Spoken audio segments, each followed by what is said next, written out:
Hello friends, welcome back to my channel Shaina Goyal. So friends, today is day 1 for the preparation of our TET exam. So हम PTET की preparation आज से start कर रहे हैं और हम आज अपनी सीडीपी स्टार्ट करेंगे, चाइल्ड डेवलपमेंट एंड पेडागोजी. और इसका जो बिल्कुल फर्स्ट टॉपिक हम डिस्कस करेंगे अबाउट साइकोलॉजी. ठीक है, साइकोलॉजी में क्या कुछ आपको पता होना चाहिए, बातें जो आपके पेपर पॉइंट ऑफ व्यू से बहुत इंपॉर्टेंट है, वो सारी चीज़ें हम आज इस वीडियो में डिस्कस करने वाले हैं फ्रेंड्स. तो जल्दी से जुड़ जाइए वीडियो के साथ ताकि आपका कोई भी कंसेप्ट इसका मिस ना हो. सो फ्रेंड्स, अगर आप मेरे चैनल पर नए हैं तो इसे सब्सक्राइब कर लीजिए और साथ ही में क्लिक कर लीजिए बेल आइकन पर, ताकि हमारी जो भी वीडियोस आने वाली हैं वो आपकी नोटिफिकेशन आपको अपने फ़ोन पर ही मिल जाए, आपकी कोई भी वीडियो मिस ना हो. So friends, starting with psychology. So देखिए, साइकोलॉजी के बारे में अगर हम बात करें, प्रेजेंट सिचुएशन के बारे में बात करने से पहले हम साइकोलॉजी स्टार्ट कहाँ से हुई है, इसकी ओरिजिनेशन कहाँ से है, यहाँ पर भी क्वेश्चंस आते हैं, तो हम वहाँ से स्टार्ट करेंगे. सबसे पहले देखिए, ये वर्ड आप लोगों ने सुना हुआ है, फिलॉसफी, साइकोलॉजी. बड़ी कन्फ्यूजन रहती है ना. तो पुराने टाइम में, पहले के टाइम में क्या होता था, समझते थे कि psychology is a part of philosophy. Psychology को एक अलग ब्रांच, एक अलग कंसेप्ट नहीं समझा जाता था, उसको समझते थे कि ये इसी का पार्ट है. फिलॉसफी और psychology means the same thing. ठीक है, इसके अंदर ही आता है. फिर क्या हुआ, सबसे पहले जो साइकोलॉजी वर्ड है ये किसने यूज़ किया था, दैट वाज इन 1590. और ये वर्ड यूज़ किया था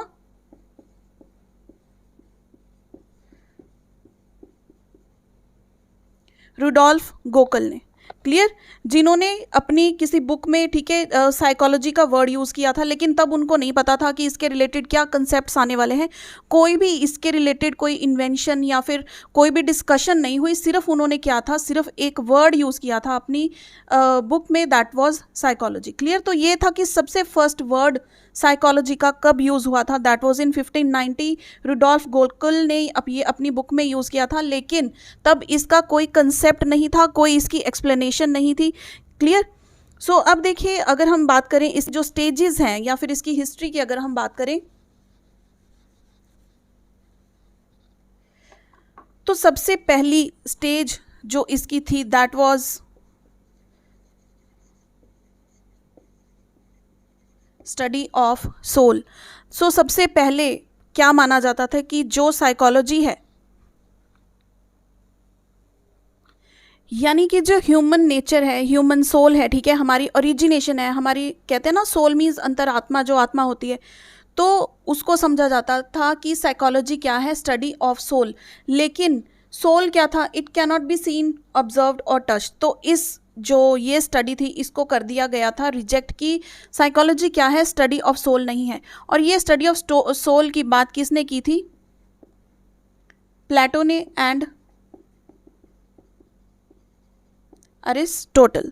क्लियर, तो इन दोनों ने स्टडी ऑफ सोल के बारे में बात की थी. उसके बाद जब ये चीज़ रिजेक्ट हो गई कि साइकोलॉजी स्टडी ऑफ सोल नहीं है, उसके बाद साइकोलॉजी को क्या कहा गया था, study of mind. So study of mind means that science of mental processes, जो भी हमारे माइंड के अंदर चलता है. पुराने जो साइकोलॉजिस्ट थे 18th सेंचुरी में, उन्होंने कहा कि साइकोलॉजी क्या है, स्टडी ऑफ माइंड. लेकिन इसको भी क्रिटिसिज्म मिली. क्यों? क्योंकि कहते हैं कि जो माइंड है दैट इज़ अनटचेबल, उसको देख नहीं सकते, उसको ऑब्जर्व नहीं कर सकते हम, क्या उसके अंदर प्रोसेसेस चलती हैं, तो हम उसको साइकोलॉजी कैसे कहेंगे. Clear, we can't be aware of our mental activities, हम क्या करने वाले हैं या फिर सामने वाले के दिमाग में क्या चल रहा है, तो इस चीज़ को जज कर पाना मुश्किल था. तो ये नोशन भी क्या कर दिया गया, रिजेक्ट कर दिया गया. इसके बाद जो थर्ड स्टेज हम कह सकते हैं, that was study of consciousness. Study of consciousness. Consciousness means कि हमें किस तरह से रहना चाहिए, हम अपनी आसपास की चीज़ों को ऑब्जर्व करते हैं. क्लियर, ऑब्जर्विंग बिहेवियर होता है, हम कॉन्शियस होते हैं. अगर हम कहीं सड़क पे चल रहे हैं तो हम कॉन्शियस होकर चलते हैं ना, कि कहीं हमारी किसी चीज़ से टक्कर ना हो जाए, रोड क्रॉस करते समय या कहीं भी हम कॉन्शियस होकर कुछ भी खाने की कोशिश करते हैं तो देखते हैं उसमें ज़्यादा मिर्ची नहीं है, चाय पीते हैं तो ज़्यादा गर्म तो नहीं है. We are conscious at every situation.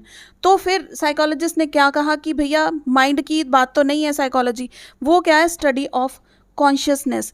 लेकिन और ये कंसेप्ट हमें स्टडी ऑफ कॉन्शियसनेस, इसके बारे में किसने बात की थी? इसके बारे में बात की थी फ्रूइड ने, then Wilhelm Wundt and then William James.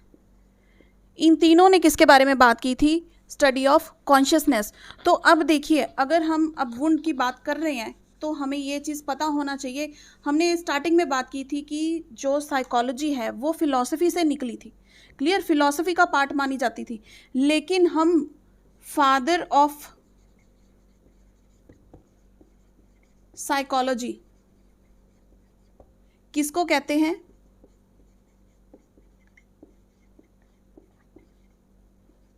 Wilhelm wound.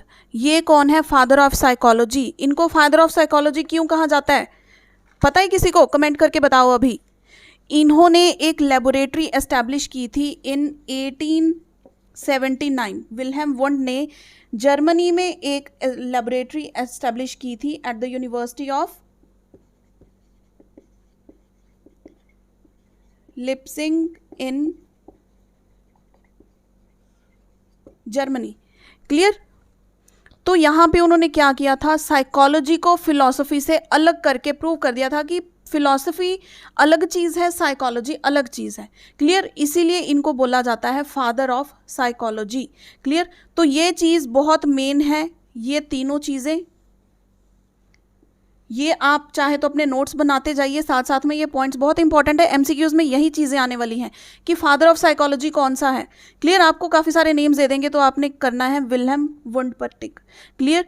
तो इन 1879 इन्होंने एक लैब इस्टेब्लिश की थी, क्लियर, जर्मनी में, दैट वाज लिप्सिंग, जिसमें इन्होंने क्लियर किया था कि साइकोलॉजी क्या है, एक डिफरेंट ब्रांच है फिलॉसफी से, क्लियर। तो हम क्या बोलेंगे कि जो फिलॉसफी है वो क्या है? मदर ऑफ साइकोलॉजी, क्योंकि ये उसी का तो पार्ट है ना, साइकोलॉजी।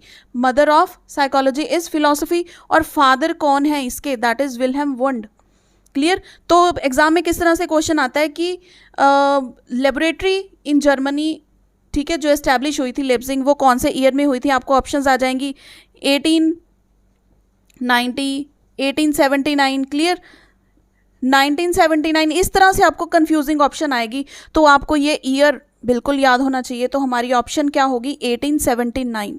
Is this clear? तो ये चीज़ बहुत इंपॉर्टेंट है, इस पे क्वेश्चन आ जाता है काफ़ी टाइम, क्लियर। तो अब देखिए, वुंड की बात हो गई, ये क्या है? Father of psychology. अब जो विलियम जेम्स है, अनदर कॉन्शियसनेस की बात इन्होंने की थी, दैट वाज जेम्स। तो जेम्स को क्या कहा जाता है? Father of psychology in USA, clear. ये देखिए, ये है इन द वर्ड, हमने कोई जगह की बात नहीं की है, this is father of psychology. लेकिन father of psychology in USA अगर हम बोले तो वो कौन है? William James. तो ये चीज़ आपने जल्दबाजी नहीं करनी है क्वेश्चन अटेम्प्ट करते वक्त। इन्होंने एक बुक लिखी थी, that was principles of psychology, और वो बुक लिखी थी इन्होंने 1890 में, क्लियर। बुक का नाम क्या था? प्रिंसिपल्स ऑफ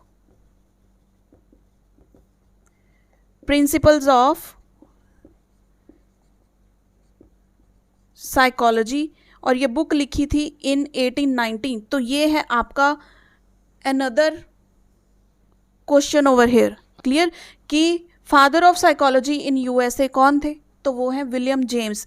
कौन से ईयर में इन्होंने बुक लिखी थी? क्लियर। तो वो क्या था? 1890 में। ये ईयर्स आपको इस तरह से याद होने चाहिए, आप ये बस अपना नोट डाउन करते रहिए जो जो भी पॉइंट्स सारे हैं। लेकिन जो स्टडी ऑफ कॉन्शियसनेस है वो भी क्या कर दी गई? रिजेक्ट। तो इसके बाद जो फाइनल स्टेज आई थी, that was study of behaviour.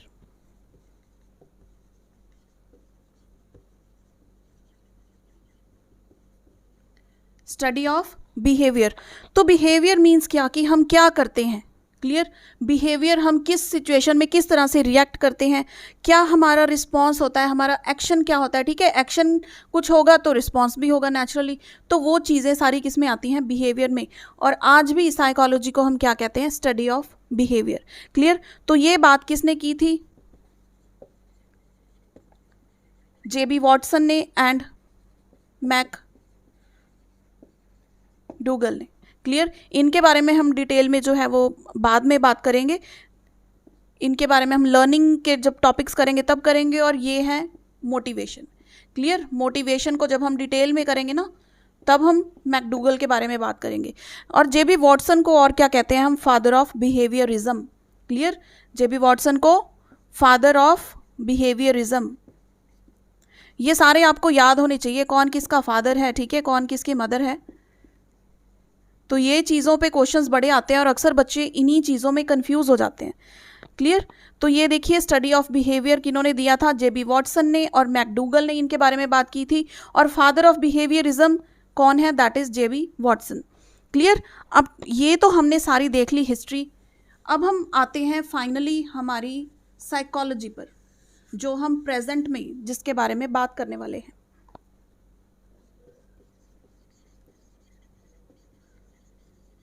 Psychology, तो साइकोलॉजी देखिए दो वर्ड से मिलकर बना है, साइकी प्लस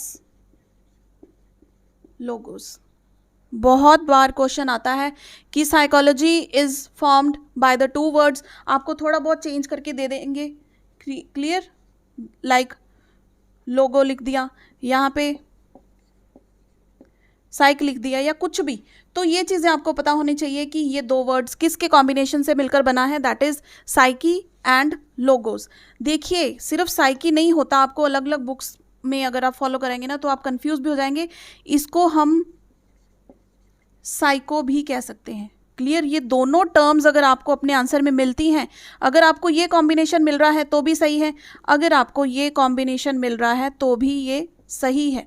क्लियर, इसको ये नहीं समझना कि हमें तो ऑप्शन ही नहीं है, साइकी था, लेकिन ये साइको भी हम इसको कहते हैं। क्लियर, ये चीज़। तो अब देखिए जो साइकी है इसका मीनिंग क्या होता है, सोल, या फिर इसको हम माइंड, हमारे जो मेंटल के साथ, प्रोसेसेस के साथ रिलेटेड होता है, हमारे सोल के साथ, हमारे माइंड के साथ। क्लियर, और लोगोस को हम क्या कह सकते हैं, दैट इज स्टडी, इसको हम कह सकते हैं टॉक, इसको हम कह सकते हैं नॉलेज। क्लियर, क्लियर हो गई ये चीज़ें। दोबारा से देखते हैं, साइकोलॉजी दो वर्ड से मिलकर बना है, that is psyche and logos. इसको आपको ऑप्शन में साइको प्लस लोगोस भी आ सकता है तो भी ये करेक्ट है। साइकी मीन्स सोल और माइंड, और लोगोस मीन्स स्टडी कह सकते हैं, इसको टॉक कह सकते हैं, या फिर इसको हम नॉलेज कह सकते हैं। अब देखिए इसकी जो ब्रांचेज हैं, so the branches of psychology, इसको हम दो तरह से देख सकते हैं, दो टाइप्स की होती हैं। First is pure branch, second is applied branch. जिन बच्चों ने देखिए मैथमेटिक्स किया हुआ है ग्रेजुएशन तक, तो उनको ये चीज़ मैं उस हिसाब से समझा देती हूँ। हमने मैथमेटिक्स पढ़ा है, प्योर मैथमेटिक्स, ठीक है, एंड अप्लाइड मैथमेटिक्स। दोनों में क्या फ़र्क होता है, प्योर में होते हैं पूरे कंसेप्ट, जो भी हम थ्योरी पढ़ते हैं। क्लियर, प्योर में क्या कवर होता है, थ्योरेटिकल, सारा थ्योरेटिकल फ्रेमवर्क, यानी कि हम उसके बारे में डिस्कशन करते हैं कि हम ये थ्योरम लगा सकते हैं, हम इस तरह से करेंगे तो ये आउटपुट आ जाएगी, उस तरह से करेंगे तो ये चीज़ हो जाएगी। क्लियर, और अप्लाइड में क्या होता है कि जो हमने चीज़ें प्योर में डिस्कस की हैं, क्लियर, कि अगर हम ये चीज़ कर देंगे, सिर्फ ये क्या है, बातूनी है, बातें करते हैं कि ये चीज़ें कर देंगे तो ऐसे हो जाएगा, एजम्पशंस हो गई। क्लियर, लेकिन अप्लाइड में क्या होता है, वो एप्लीकेशन होती है, एप्लीकेशन इन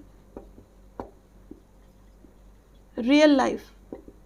ठीक है, तो साइकोलॉजी की दो ब्रांचेस हैं, first is pure, second is applied. Pure में बातें होती हैं, थ्योरेटिकल फ्रेमवर्क होता है सारा, लाइक फॉर एग्जांपल की प्रिंसिपल्स की अगर हम डिस्कशन करते हैं, कोई भी प्रिंसिपल्स हो गया, क्लियर, हम थ्योरीज के बारे में बात करते हैं, तो वो सारे क्या हो गए, pure psychology.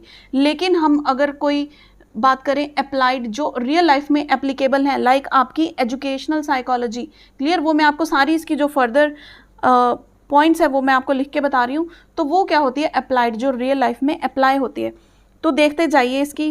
First is general psychology, इसमें और आ जाती है physiological psychology, then development psychology, then हमारी यही चाइल्ड साइकोलॉजी,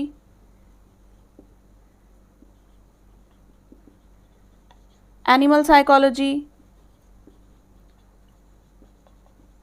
एबनॉर्मल साइकोलॉजी, देखिए इन चीज़ों के भी आपको नाम आ सकते हैं कि एबनॉर्मल साइकोलॉजी किस ब्रांच का पार्ट है, या फिर किसी भी तरह से ये चीज़ें आपको पता होनी चाहिए। कोई भी क्वेश्चन घुमा फिरा के आपसे पूछा जा सकता है। Clear? Abnormal psychology, then is the social psychology, और एक बहुत इंपॉर्टेंट और कंफ्यूजिंग भी कह सकते हैं हम उसको, दैट इज पैरासाइकोलॉजी। पैरासाइकोलॉजी क्या होती है? That is beyond our 5 senses, जिनको हम अपने 5 जो हमारे पास सेंसेस हैं उनसे परे रखते हैं। क्लियर? हम बोलते हैं ना कि हमारी 6 सेंस, हमें कुछ फील होता है कि शायद कुछ गलत होने वाला है, या फिर जैसे मूवीज़ में भी दिखाते हैं कि सोल को बुलाते हैं, जो पर्सन मर चुके हैं उनके सोल को बुलाना, वो कंसेप्ट सारे किस में आते हैं? पैरासाइकोलॉजी में। क्लियर? तो अगर हम बात करें एप्लीकेशन इन रियल लाइफ, तो इसमें कौन कौन से आ जाएंगे हमारे? Educational psychology, clinical psychology, industrial, तो जो भी फील्ड्स आपको लगती हैं जहाँ पे साइकोलॉजी अप्लाई होती है वो सारी फील्ड्स हम इसमें लिख देंगे। इसके साथ हम कह सकते हैं counselling, then we can say legal psychology, political psychology, criminal psychology, ये सारी चीज़ें कहाँ हैं? ये एप्लीकेबल हैं इन चीज़ों पर। ठीक है, तो इसको हम क्या बोलेंगे? Applied psychology. सो फ्रेंड्स, यहाँ पर हमारा जो साइकोलॉजी का आज का ये लेक्चर है, ये टॉपिक है, ये हम करते हैं कंप्लीट। आई होप आपको ये सब कुछ अच्छे से समझ में आ गया होगा। तो मुझे कमेंट करके आप फीडबैक ज़रूर दीजिएगा कि इसी तरह से हम अपनी इस सीरीज़ को कंटिन्यू करें, या फिर आप इसमें कुछ चेंजेस करना चाहते हैं। Whatsoever suggestions you want to give me, you can in this video, ताकि आने वाली जो हम वीडियोज़ डिस्कस करने वाले हैं, next will be the growth and development, तो वो टॉपिक हम अच्छे से डिस्कस करेंगे उसमें। सो अगर इसके रिलेटेड अगर आपकी कोई क्वेरी हो, या फिर आप मुझे कुछ सजेस्ट करना चाहते हो, तो मुझे कमेंट करके ज़रूर बताइएगा। I will try to apply it on our coming sessions. So friends, video helpful रही हो तो इसे लाइक ज़रूर कीजिए एंड शेयर कीजिए ज़्यादा से ज़्यादा। और देखिए, अब तो स्ट्रैटेजी भी चेंज हो गई है। अगर आप फर्स्ट ईयर में हैं या फिर सेकेंड ईयर में हैं, तो आप सभी एलिजिबल हैं टेट का पेपर देने के लिए। क्लियर? तो आई सजेस्ट यू कि आपको चांस ज़रूर लेना चाहिए, ताकि आपको इसका जो पैटर्न है वो भी पता लगे और किस तरह से क्वेश्चंस आते हैं। ठीक है, आपकी जो कंसेप्ट है अभी से क्लियर होने लग जाएंगे अगर आपने अभी से इस चीज़ की प्रिपरेशन कर दी। तो फर्स्ट अटेम्प्ट में आई एम श्योर आप लोगों का ये पेपर जो है बिल्कुल क्लियर हो जाएगा।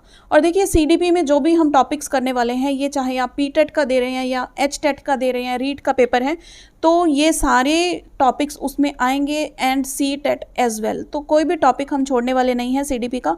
कंप्लीट अपनी जान लगाकर सीडीपी को हम पूरा करके छोड़ेंगे। Clear? So friends, see you in the next video. Till then keep watching.